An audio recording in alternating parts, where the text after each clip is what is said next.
All right, folks, we're about to do something I've never done before, and that is go back and revoice over an old video because it's been a while and sometimes it's fun to revisit old things. So here I'm going to be building a whiskey coffee table. And I believe I'm showing you right now that I'm going to start out by working on the legs and also, well, this is a big fat piece of walnut that's dirty. So here is the finished coffee table to give you an idea of what we're building, and I'm going to start out by working on these side rounded pieces. So I take some 8/4 walnut and I just roughly cut it down to the right size over on the miter saw. I always like to roughly cut my wood to start out with, so I'm not having to haul big long pieces that are awkward and run them through the joiner and planer. So after joining them on two sides to get nice flat surfaces, I run them through the planer to bring them down to roughly their final thickness, and then I'm going to glue up some solid panels that I can use to shape those curved corner pieces. So I smear a little glue in there, easy peasy lemon glue goes squeezy, and then it was time to start working on the top and the bottom. So for the top and bottom, I'm going to slim things down just a little bit, and instead of using bulky 8/4, I'm just going to use some nice 13/16 walnut. Now I took my time to really pick and choose the pieces for the top because you're going to see that part. For the bottom, I just kind of used the leftover pieces because, well, most of that's going to be covered up. Now because these pieces are a little wonky and I didn't want to joint them because they were already skinny enough as it was, I decided to use some dominoes to help with alignment. Now when you're gluing up panels like this, you don't really need the dominoes. They don't add a lot of strength, but when it comes to alignment, they will keep things nice and secure and make sure they're not, wandering on you. Because once you squeeze that glue in there, well, the boards like to slip and slide a little bit. So I got those in clamps, and then, as I mentioned, I did the other panel. I honestly don't remember which one of these is the top and which is the bottom, but we'll figure that out later on in the video. So with my top and bottom glued up and my side panels glued up, it's time to start working on these legs. My beard was really big back then. Now these legs are going to have kind of a cool geometric shape to them. They're going to have an angle, they're going to be rounded, so I really had to think this through. You can't just start cutting pieces all willy-nilly. Now whenever I do an angled leg profile, I like to map it out on a piece of plywood. So I know that this is my height and my width, and then I can kind of figure out the angles on the plywood. I really just eyeballed it. I mean, some people, they know an exact angle that they want their legs. I never think that far ahead. I just draw a line on the plywood, and if it looks good, well, I just kind of go with it. So a couple of lines later, and the legs sort of start to take shape. Once I have the legs all drawn out and I like the overall shape of them, I can start mapping out how many pieces of wood it's going to take to recreate those in real life. In this case, each leg is going to take 3 separate pieces of wood. So I cut 3 separate pieces of wood. I also have to figure out where I want my joints to be. I figured it would look the best if my joints were right in the corners. Then, to get my angles and everything just right, I did this elaborate scheme of using some double stick tape and some other scrap pieces of wood right along my lines. See, now I can take this straight edge and I can trace a line across the top of my leg piece, and I know exactly how tall it needs to be with the correct angle. I do the same thing on the bottom, and essentially that is the first piece of my leg design with the correct angles. And I didn't have to do any math. I just took it over to the miter saw, I matched that angle with the saw, and I cut it. Voila, there you go. Now it's still a little bit wide and a little bit bulky. We're going to taper it down, and I'm going to do that right now. Again, there's no rhyme or reason to how I'm tapering it. I just draw some lines and see what I think looks good. I think I went in like 1.5 inches from that outside edge, and then I just connected it to the top. Once I have that figured out, I go over to the table saw, I cut down a scrap piece of 1/4 inch plywood, kind of like this. I use a little double stick tape, and this is what I'm going to use as a very simple tapering jig. All I have to do is take that line I traced on my piece of walnut, match that with my scrap piece of 1/4-inch plywood, just right along that line, nice and easy, just like this. And then I'm going to be using the other edge of that 1/4-inch plywood as my reference surface to run along my table saw fence. That way I can perfectly cut that angle exactly how I drew it out, and I don't spend a lot of unnecessary time creating some fancy tapering jig. Really, all you need is a scrap piece of plywood. Then I go back over to my drawing and I test to make sure it's exactly the size I wanted it to be. And would you look at that? Looks pretty good. With one leg down, I just need 3 more because, well, there's legs on both sides of the coffee table. And the other 3 are pretty simple. I just wash, rinse, repeat the exact same method until I have 4 identical legs with identical tapers. And I probably don't need to show you that part. I mean, I could have just told you I did the same thing. But this is a video and I like to be transparent. With my 2 outer legs cut to the correct taper and size and shape all lined up on my original drawing, now I have to figure out that connecting piece. Now this gets a little tricky, and you would think at this point, this would probably be a good situation where you would recall all that information you learned in your middle school math class, and you'd pull out some fancy equations, and you'd have your answers to how everything needs to be connected. But I will do anything to avoid math. So I just got another piece of walnut, laid it across the top, marked out where it was going to transect my legs, and then I drew another line connecting the top point of my leg and the bottom point where that stretcher piece is going to cross, and that's going to be my new angle. See? You don't need math. If you're a kid and you're watching this video and your teacher says someday you're going to need this, you just tell them, "Nuh-uh. All you have to do is draw some lines with a pencil." And if they don't believe you, then tell them to subscribe to my channel. I mean, you're probably still going to get in trouble, but I'll have a new subscriber. And that's what's important, kids.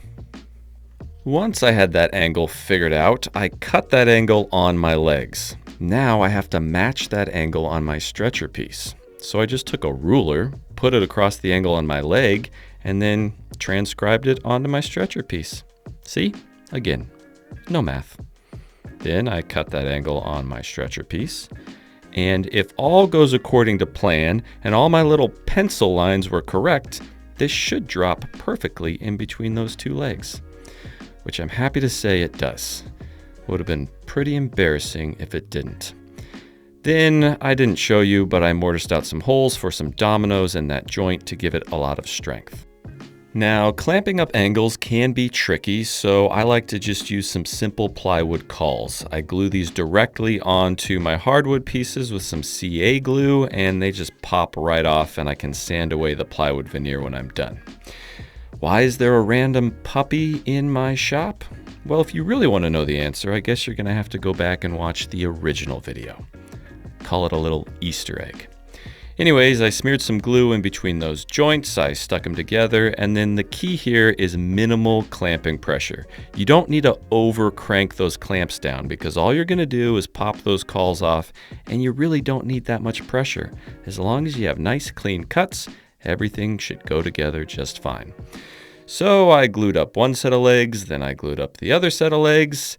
And let me see here. Let me go back. We had our top, our bottom glued up. We had our 2 sides glued up. And now we have our legs glued together.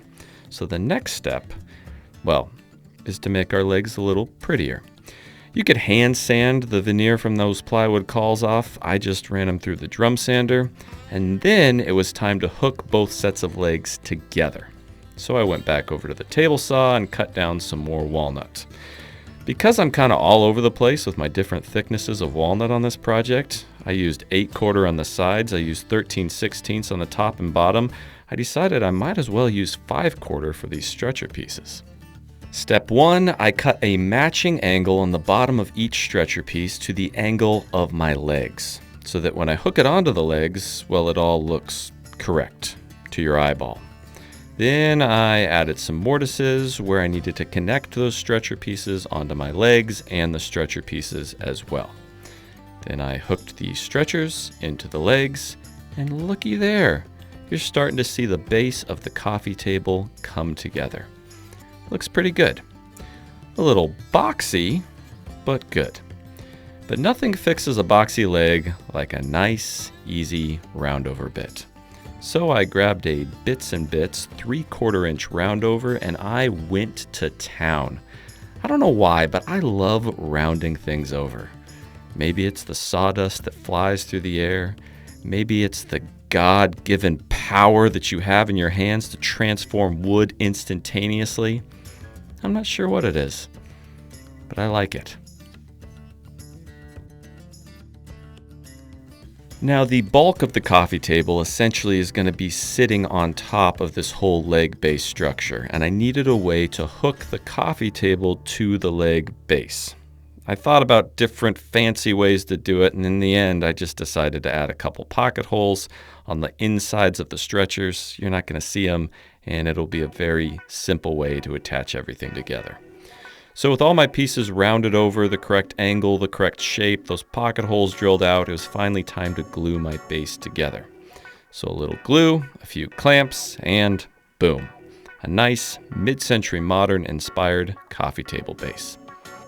By the time I was done fiddling around with all that, my top and bottom were good and dry and ready to be taken out of clamps. So I took them out of the clamps.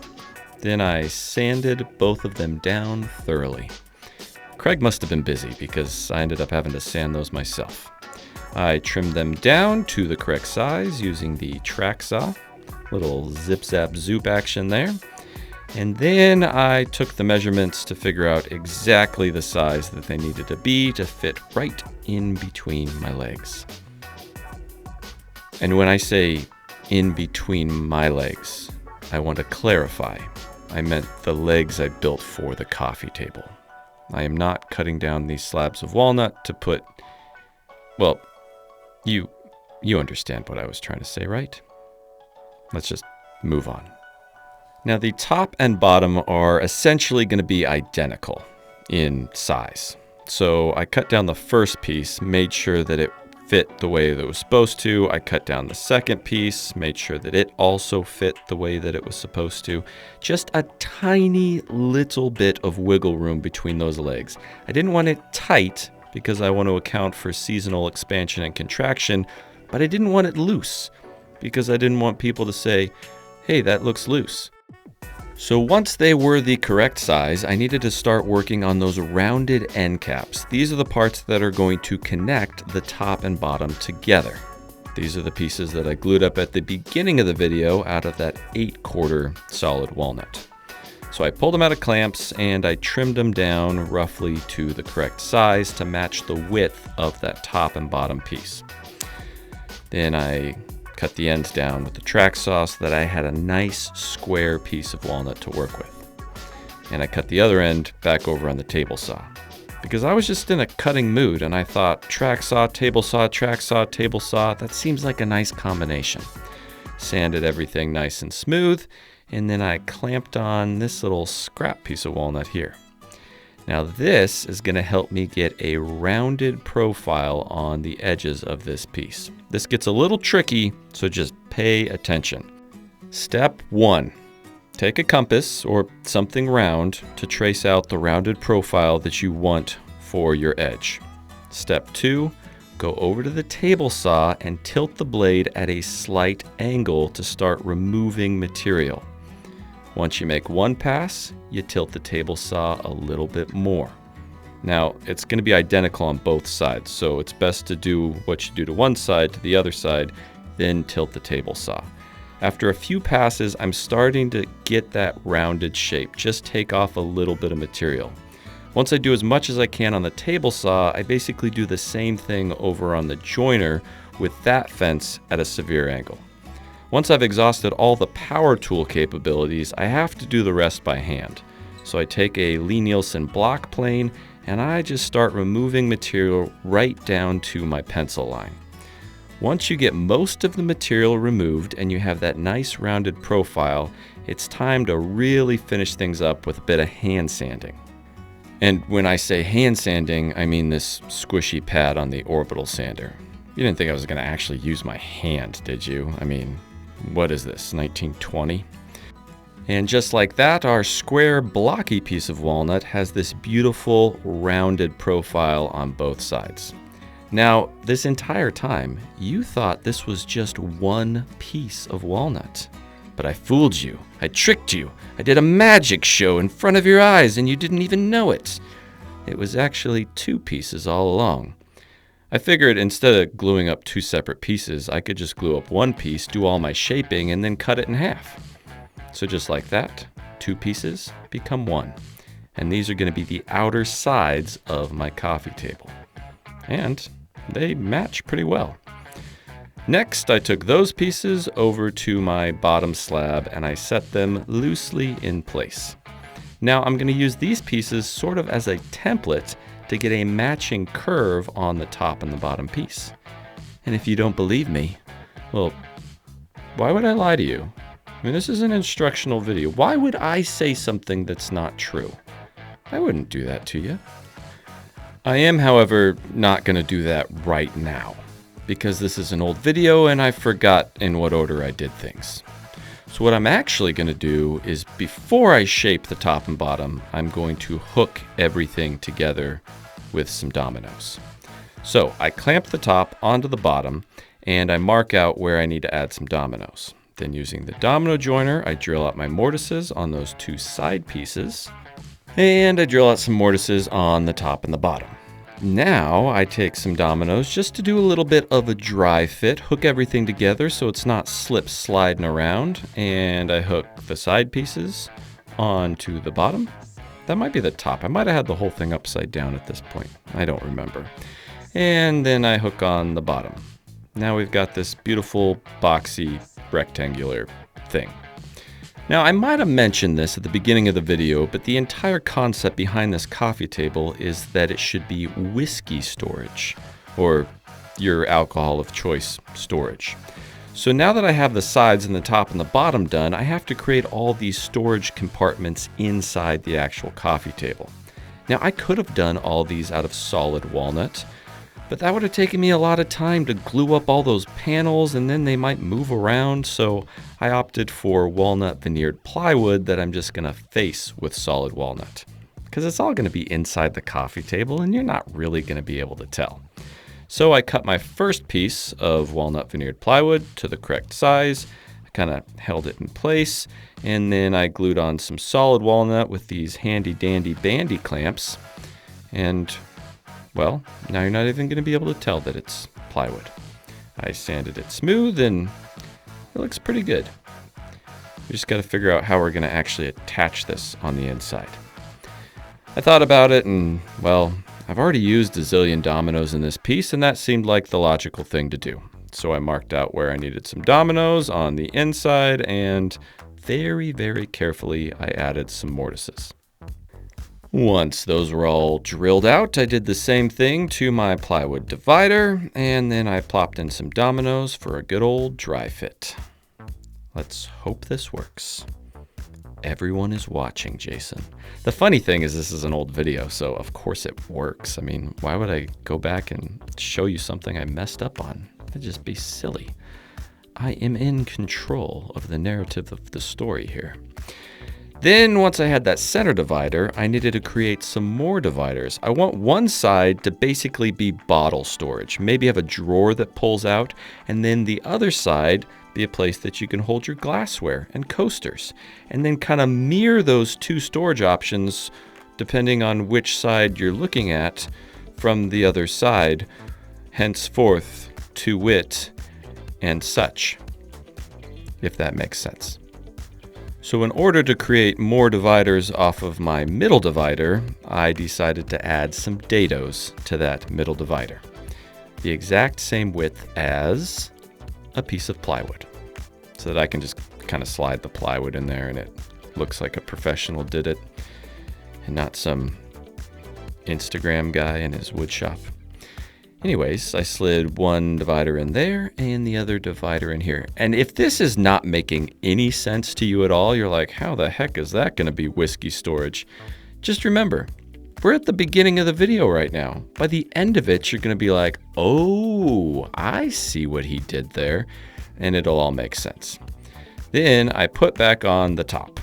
Now over on this side is where the drawer is gonna go. So I had to figure that out.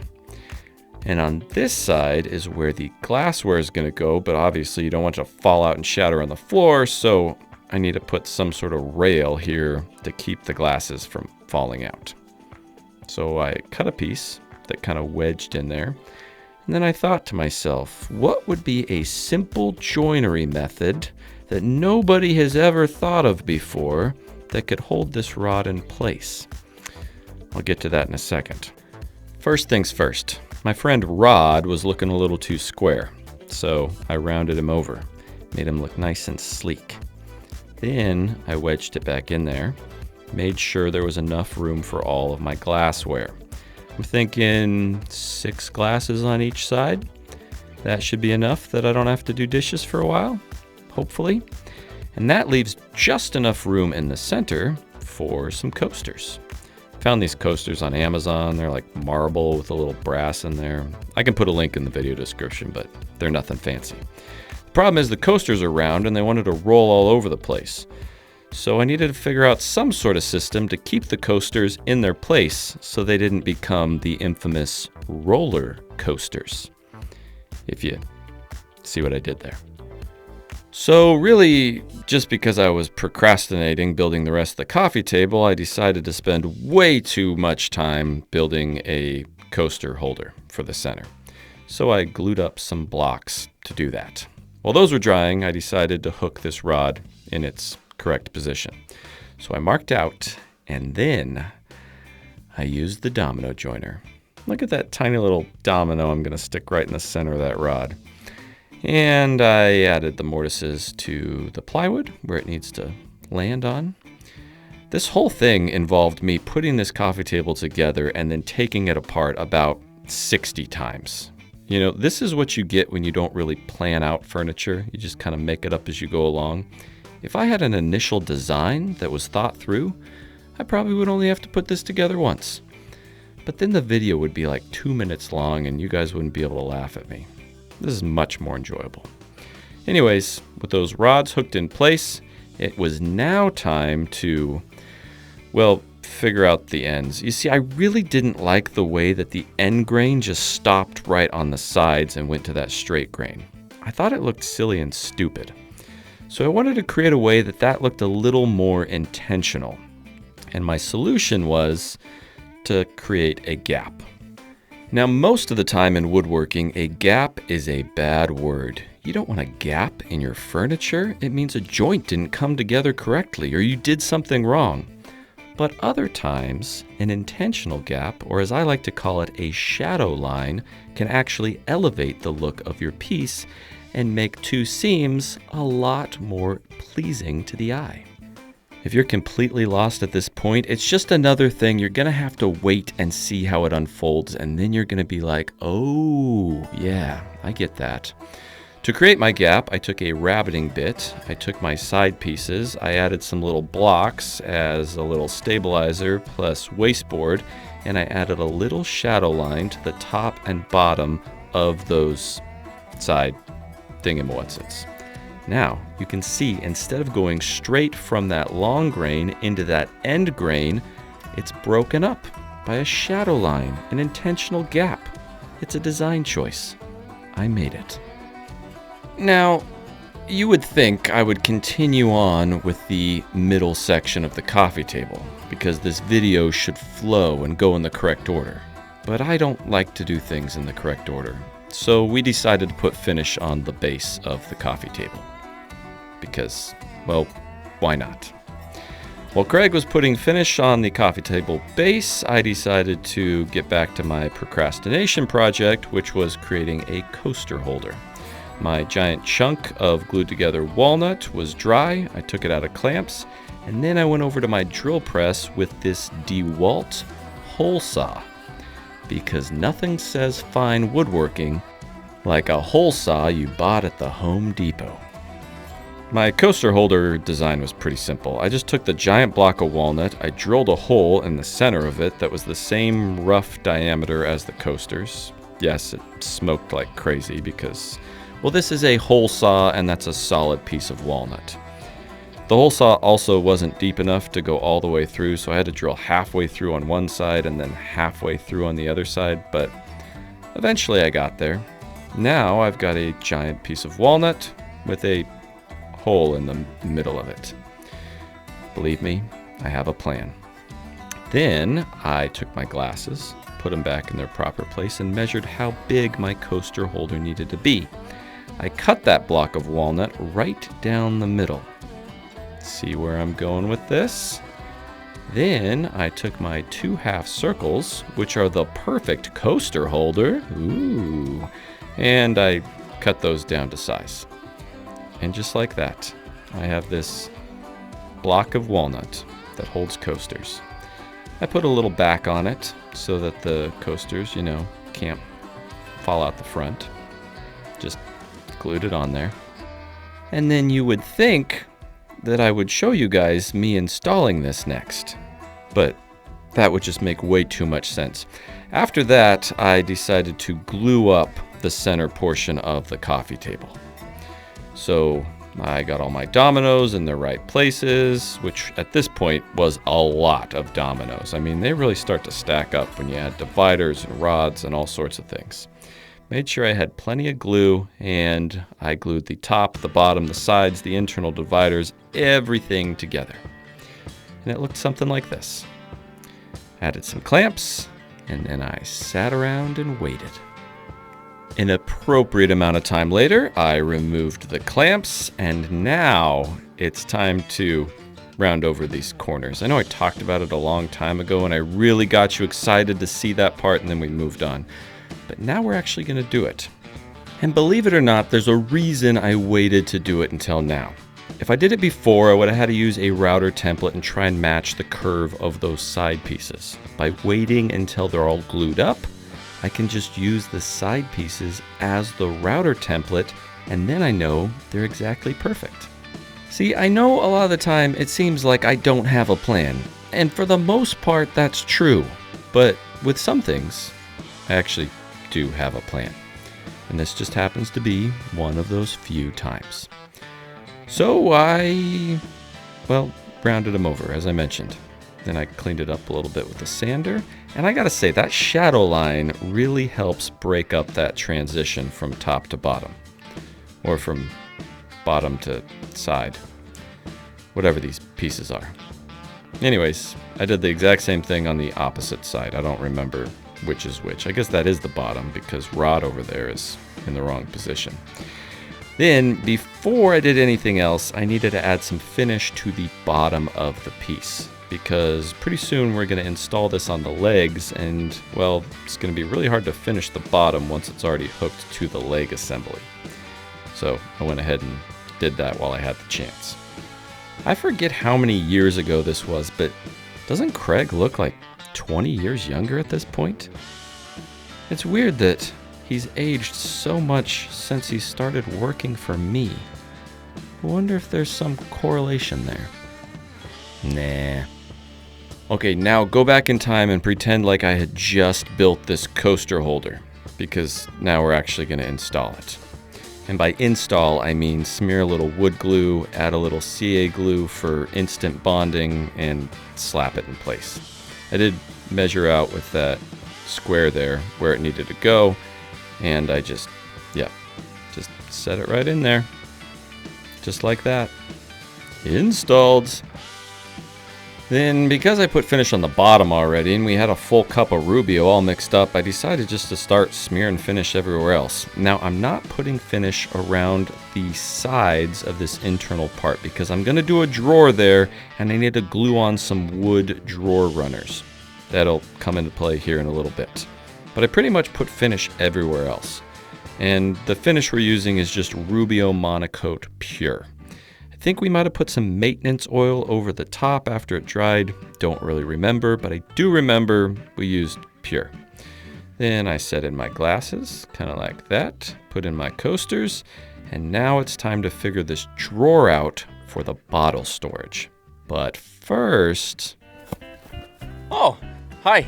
This video is sponsored by Chomps. Now, if you don't know what Chomps are, where the heck have you been?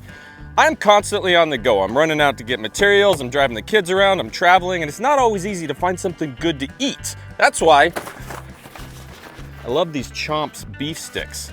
They're handy, they're dandy, you can take them anywhere, and they're delicious. As I've started working out more, it is a challenge to get enough protein in my diet. That's why I love that there's 10 grams of protein in these things, and with there being 0 sugar, and they're only 100 calories, well, I don't feel too bad about eating them. I don't know if you've looked at other snacks out there, but they're always full of garbage. This is literally just grass-fed beef. Look, cows. That's what's in here. My favorite is the smoky barbecue, because it's delicious, and I can eat them on the go. Apart from the smoky barbecue, they got original, they got jalapeno.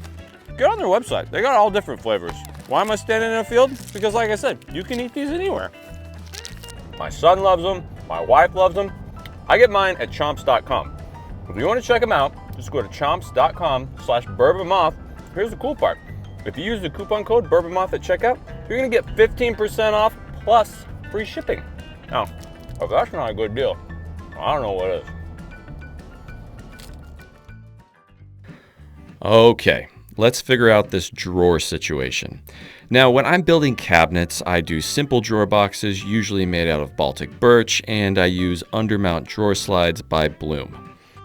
But this drawer is going to be a lot more visible. I wanted it to be an actual feature of the piece because it's really going to be prominent on the design. So the first thing I did was I went to the liquor store and bought a crazy amount of alcohol. Trust me, it was completely necessary. I bought all different sized bottles because, well, I want you to be able to fit a lot of different sizes of bottles into the drawer itself. The biggest one was this Bullet Rye. It was definitely the widest. So I want to make everything to at least accommodate that bottle, so there's really no bottles that won't fit in there, except those weird obscure bottles that look like skulls and stuff like that.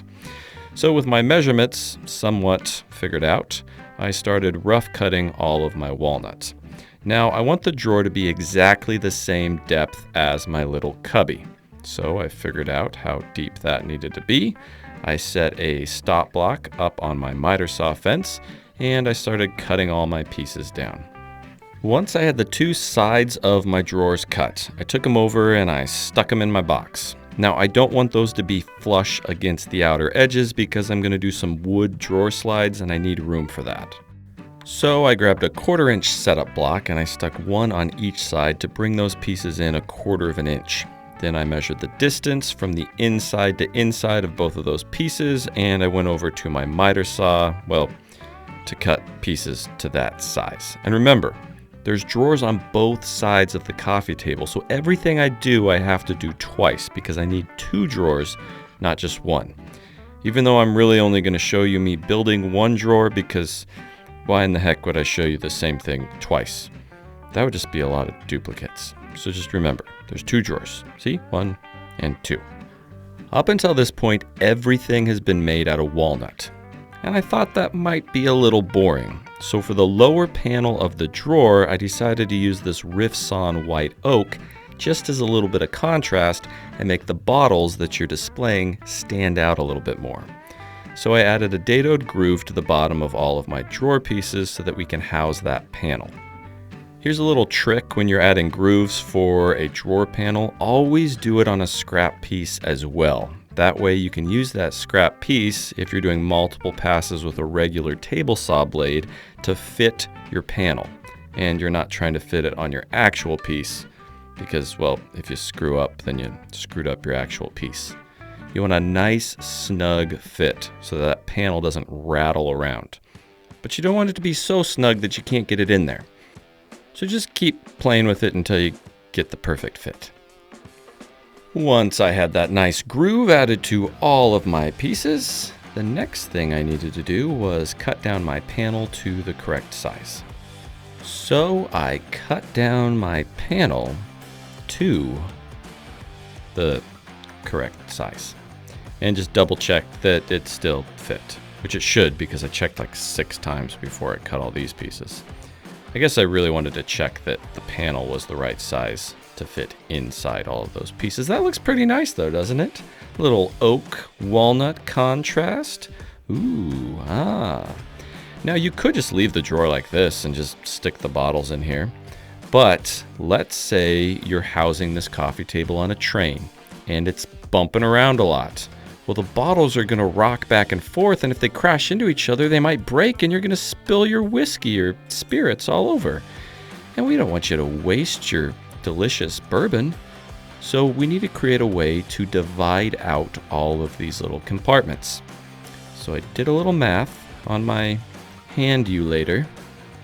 That's what I call my hand when I use it as a calculator, to figure out how many compartments I could have and how many bottles I could fit. This took a while, but I eventually got it figured out.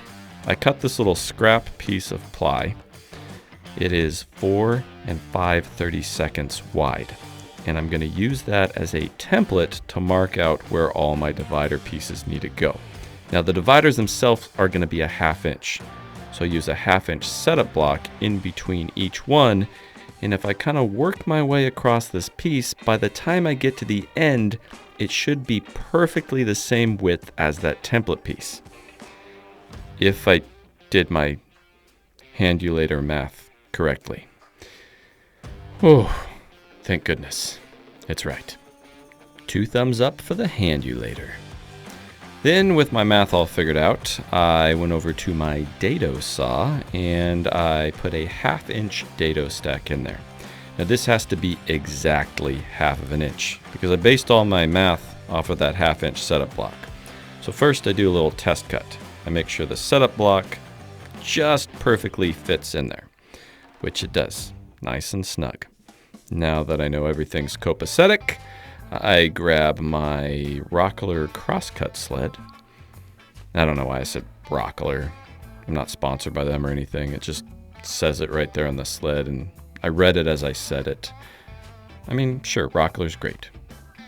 Anyways, I started adding dados to my top and bottom piece of my drawer. Or I guess you could say the back and front pieces of my drawer. Not all the way through the piece. This is a dado. Just about like a 1/4 inch deep, right in there. And because I'm doing the exact same thing to the front and the back, once I do one piece, before I move anything, the table saw fence, any of that, I got to do the same thing. And also because I'm doing 2 separate drawers, I got to go get the other pieces and do that to those pieces as well. But don't worry, I won't show you all that. That's just too much going on. Also, because it's the same distance on one side as it is the other, before I move anything, I can flip all the pieces around and do the same thing to the other side of the front and the back and the other 2 pieces. Whew. You follow all that? With those first dados cut, I marked out for my second dados. And then I basically repeated the whole process. Did it to the front, did it to the back, flipped it around, did it to the other side, did it to the other drawer, and kind of worked my way along until pretty soon all of my dados were cut. Now I know I never explained why I was cutting these dados. I thought it was pretty obvious. I'm going to put some dividers in there, but in case you were wondering, that's where the dividers go. With all of them cut, I just double checked that my template still fit in between all of them, which it did. That means all my cuts were made appropriately. And then I did my last and final pieces. And for some reason, just continued to show you a crazy amount of footage of this process, as if you didn't understand what was going on already. At this point, the drawer isn't actually hooked together. It's just dry fit. So before I add those dividers in the middle, I want to hook the drawer together so that, well, it's not harder to assemble later. Now, I could do some fancy joinery, but if you've been watching my channel for any length of time, you know that I'm not the kind of person that does fancy joinery. I like to do things that look fancy, but in all reality are not. So I'm going to hook this together with dowels. Okay, that was a lie. I'm not even going to actually use dowels. I'm going to hook this together with screws. I'm just going to make it look like dowels so that people think I'm cool. which I'm not. So what I'm doing here is marking out where I want my dowels. I know you can't see me, but I held my fingers up and I did those two little peace sign things, that they do in TV shows. Anyways, I'm marking out where my dowels are going to go. There's going to be 3 on each side. Once I have those marked out like that, I go over to the drill press with a Forstner bit and I drill, but not all the way through. Just about 3/8 of an inch into the end of the board. Just enough to get a screw in there that I'll cover up later. All right, with all those holes pre-drilled for my screws, now it's time to hook everything together. Now back in the day, I would just use regular wood glue. Nowadays, I don't even use wood glue. I use CA glue and activator spray so that I get an instant bond. That way I can just add the screws immediately, plug them all, and move on with my life. But at this stage in life, I hadn't really thought about that yet, and I was doing it a much more difficult way, which was wood glue, clamping it up, letting the wood glue dry, and then adding my plugs. Which it's unnecessary because the screws are going to hold everything together. If you just use super glue, you can move a lot faster. So I just thought I'd go on a little rant real quick and tell you that I have learned since the making of this original video. Anyways, once they were all glued together, waited for the glue to dry, I took them out of clamps and it was time to make some plugs. Now, if I was to do this nowadays, I would buy myself a plug cutter and make plugs really fast. But back in the day, well, I thought an easier thing to do was to drill a hole in a piece of steel. Just wait, I'll show you where I'm going with this. Then I took some white oak so that it would match the panel in the bottom of the drawer. Go through all this effort. I plane it down over and over again until I have a nice, perfect square piece that's about, just over 3/8 of an inch, like this. Okay, see that? That's 3/8 of an inch in both directions. It's a long, drawn-out process that could have been solved with me just buying a plug cutter. Then I take this chunk of wood, I go over and I cut it down on the miter saw. Again, I would have been done already at this point. Just invest in some new tools, you moron. Once I have a few of these pieces cut, I then go over to the oscillating belt sander and I sand down one end of them just to make it a little bit more round. See? Kind of like the end of a pencil a little bit. Just like that on one side. And that is going to, wait for it, allow me to stick it in that hole I drilled in the steel. Then I take the other end and I really round it over. Give myself a nice round surface. This end is what I'm going to use to stick in a drill, because that seems necessary. Basically, you chalk your piece of wood up in a drill, and then you just drill it through that hole that you drilled in the piece of steel, which is a 3/8 inch hole, and you make a 3/8 inch dowel. Now, I'm not saying this isn't a handy trick to have in the bag if you need to make your own dowels. I'm just saying that if you buy a plug cutter, well, you would have been done already, as I mentioned before. But it is pretty satisfying, I gotta say, to take that square piece of wood and just drill it through that round hole, and you literally are putting a square peg in a round hole. It's not a square peg anymore, it's a round peg, but that's also the point.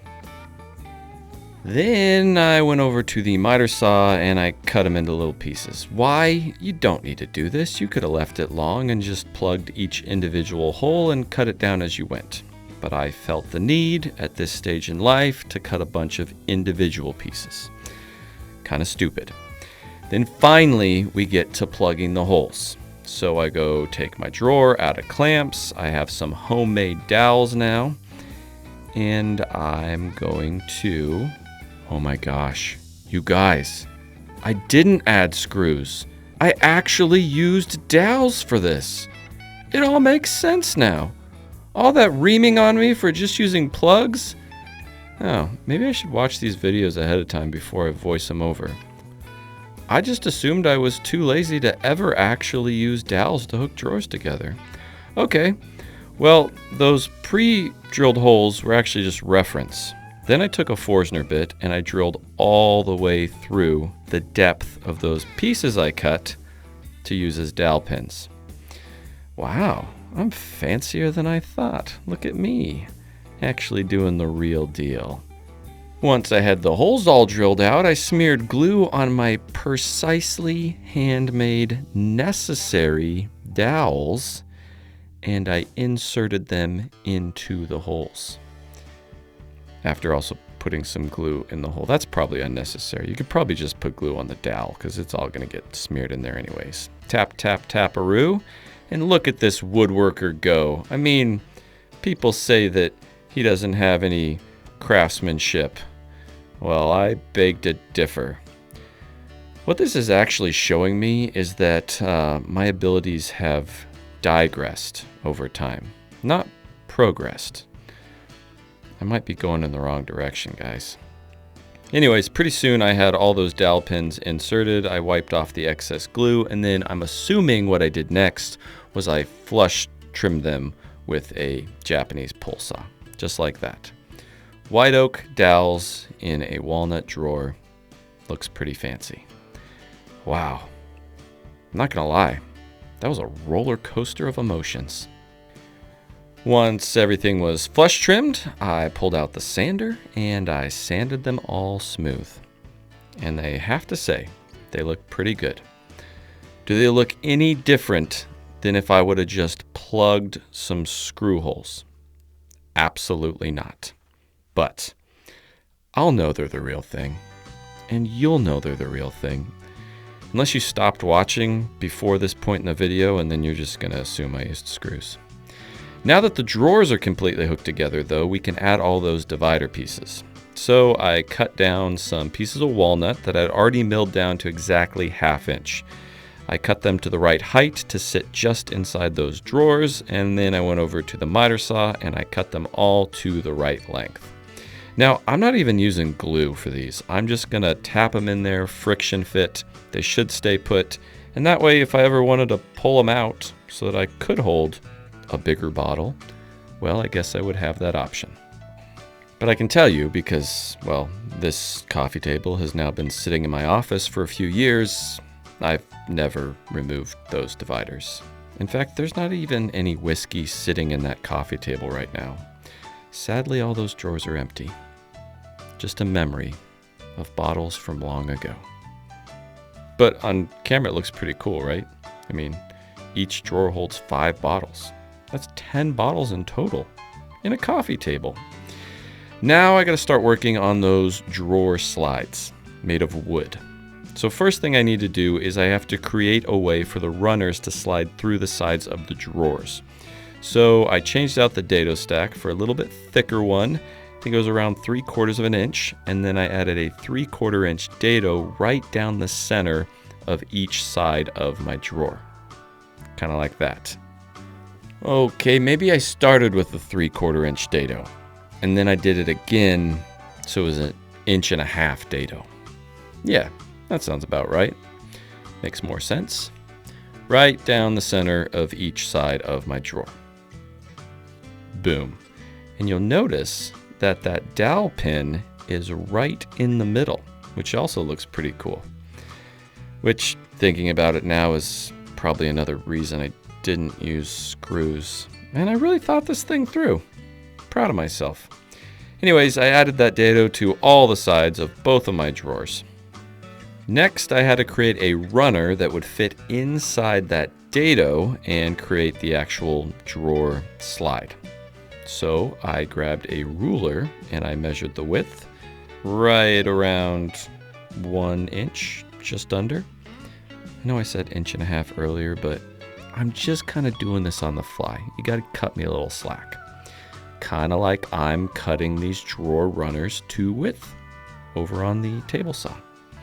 Once I had it cut down, I tested the fit to make sure it would slide. You don't want this to be too tight. You want it to be able to slide in and out. So a little loose is better than too tight. Once I had the fit just the way I liked it, I cut all of my runner pieces down to the correct length, and I carried the drawer over to the coffee table to make sure that it would fit. Now, you want this to slide in almost perfectly between those two sides, just with the slightest amount of friction. Again, if this is too tight, your drawer is not going to want to come in and out. It's going to get wedged in there, which you don't want. If it's too tight, you can just plane those pieces down a little bit. Then I cut a little bit of a 45-degree angle on the front of both of those pieces because, well, you might see them. You might not, because I'm going to put a drawer face on there, but just to make it look a little nicer. Then I countersunk some holes on the side of each piece so that I would have a way to attach them on the inside of the coffee table. Probably don't need to show you too much of that, but here we are, still watching me drill things. Then this is where it comes into play that I didn't put finish on that portion of the inside of the coffee table. Because if I would have put finish there, well, the glue doesn't like to stick to the finish. So now I have a surface that the glue will stick to, and I can just stick those pieces right in there. It's kind of unnecessary for me to glue them on because, well, I'm also going to screw them on. And do we really need glue and screws? Well, if you want to overbuild things, you do, and I like to do that. Once I had both rails glued and screwed in place, it was time to insert my drawer and make sure that it fits correctly. Now you'll notice I used a template to set the height of those rails so that it hovered my drawer just off the bottom of the coffee table so it wouldn't drag. And I have to say, it slides pretty nice. I was a little worried about it coming all the way out and the bottles of whiskey or whatever falling all over the floor and breaking. So I needed to come up with some sort of stop that would keep the drawer from falling out. I thought back and forth about different wooden stops, and then finally I decided this piece of leather would probably do the trick. Plus it kind of looks cool and, well, it fits the vibe of the piece. So I literally just grabbed a piece of leather, I drilled a hole in it, I screwed the piece of leather to the back of the drawer, and then I screwed the piece of leather to the inside of the coffee table. And that piece of leather was the perfect length to keep the drawer from coming all the way out and your precious alcohol falling all over the floor. Then, to make it look all clean and put together, I cut a drawer front that was perfectly flush with the surrounding portions of the coffee table, with the same reveal around the drawer as the shadow line on the ends. Then all I really had to do was sand everything down and smear some more Rubio on there. Again, I'm just going to use Rubio Pure because it's going to look good on the walnut, match everything else, and it will also look great on that Riffsawn white oak. And yes, I did make sure to go back and add Rubio to those portions on the inside of the coffee table where I purposely didn't before. And look at that, a piece so nice I could build it twice. Or at least voice over a video on me building it twice. It's actually been really fun to go back and re-watch myself make a piece of furniture. Are there things I would have done different? Sure. Are we done with this video yet? No, actually not yet. I should probably save my kind remarks for the end. Anyways, with all the pieces finished, I decided to finally hook the base onto the body of the coffee table itself using those pre-drilled pocket holes. And I mean, I really like the way this piece looks. It's been sitting in my office for a few years now, and I still come in and look at it and say, hey, you dope, you built that thing. Good for you. Then Craig comes in and says, Jason, why are you talking to yourself? It's a whole awkward thing. Anyways, once I got the base onto the coffee table, I just had to hook that drawer face onto the front. I thought about doing some sort of hardware or pull onto the front of this drawer, but I figured it's open on the top, it's easy to grab onto, and I like how clean and simple it looks. So I used some setup blocks to get the reveals just right. I clamped the drawer face in place, and then I pre-drilled and added some screws from the inside of the drawer. Once that was all locked together, I did the exact same thing over on the other drawer so that they were all matchy-matchy. Made sure they were sliding nice and smooth. And then the fun parts. I get out all my glasses and coasters and make it look all fancy. I will also say that in all the years I've had this piece in my office, I don't think I've ever used more than 2 coasters. But we have enough coasters for like 10 people if they ever stop by. And then I filled it up with a bunch of alcohol. I got so many hater comments when this video first came out from people that are like, you can't lay alcohol down on its side because it'll degrade the cork and eat away at it, blah, blah, blah. If you think for a second that this alcohol is going to be in here long enough to degrade the cork, well, you've never stopped by my office, all right? People are going through those bottles pretty quick, and if you really got a problem with it, just use twist tops. Oh yeah, I also got these battery-powered tap lights that I stuck under there. The battery died like 2 years ago and I never replaced them, but it looks really cool in the video. And I guess the real point is we built a sweet-looking coffee table. It's fun to go back and look at things sometimes. I guess I would just like to take this moment to say that the most important thing I learned on this entire project is that you should never